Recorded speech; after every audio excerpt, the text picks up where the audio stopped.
Okay, so this is the foreign minister of Iran, Agachi, talking to NBC News. All right? And NBC News is going to ask Agachi, hey, there's talk in the United States already of ground troops being used against Iran. Okay? Now I want you to observe his response and then the response of the journalist. President Trump has not ruled out boots on the ground in Iran. Are you afraid of a U.S. invasion in your country? No, we are waiting for them. You were waiting for the U.S. military to invade the ground troops? Yes, because we are confident that we can confront them, and that would be a big disaster for them. Okay, you understand? Okay. So you're saying that Iran is ready and willing to take on the U.S. military if there were to be ground troops? Well, we were ready for this.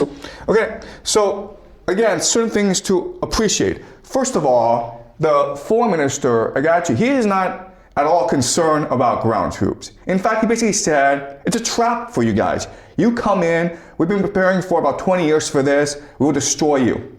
Another thing that you will notice is the journalist is completely surprised by the answer. He's shocked into silence. He has to ask again, wait, are you saying you're ready for ground troops? And so this shows you that within Washington, D.C., okay, within the Trump administration, within the foreign policy elite, within the media elite, they haven't really thought this through out. They really haven't considered the possibility of losing this war.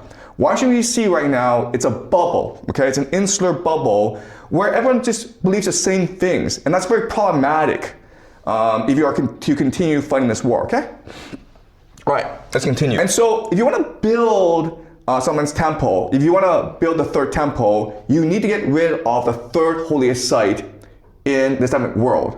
And how do you do that? Well, there are some options, okay? So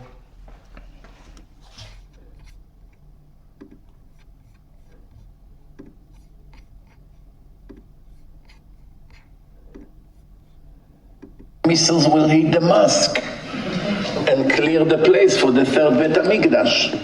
That could also be a miracle. If it was up to me, the last time when they shot hundreds of missiles, I would pretend that one missile came from Iran and shoot it down.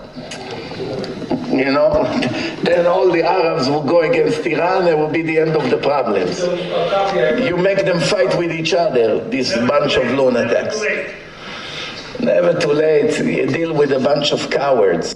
Okay, so this is a rabbi in Israel. He's saying how last year, during the 12-day war in June, Iran was firing missiles at Israel. And what he's saying is, you know, that was an opportunity for us to pretend that Iranian missile hit the Dome of the Rock, the Al-Aqsa Mosque, thus destroying it. And then the Arabs will blame the Iranians, and the Arabs will go to war against the Persians. And then we can just sit back and laugh at these lunatics. Okay? This is Peter Hegseth, who is the Secretary of War for Donald Trump. Okay? And this is the year about 2018, where he is in Jerusalem, and he's talking to Christian Zionists and Zionists. Okay? Who these people are, I'll explain later on. Okay? But let's listen to his speech really quickly. And I and others had a chance to go see the Western Wall of the Temple Mount, the Western Wall tunnels, so much of the old city. And as you stand there, you can't help but behold the miracle before you. And it got me thinking about another miracle that I hope all of you don't see too far away. Because 1917 was a miracle, 1948 was a miracle, 1967 was a miracle, 2017, the declaration of Jerusalem as the capital was a miracle, and there's no reason why the miracle of the reestablishment of the temple on the Temple Mount is not possible. Okay, so he is a Christian. He's not a Jew.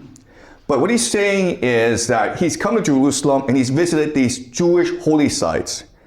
And he can't help be amazed, be awed by the beauty, the spirituality of the Western Wall. He also goes on to say that there's been a series of miracles, okay? So 1917 was the Balfour Declaration, when basically the British Empire permitted the Jews to found the nation-state of Israel. 1948 was when Israel was founded. 1967 was when when Israel fought a war against its Arab neighbors and won.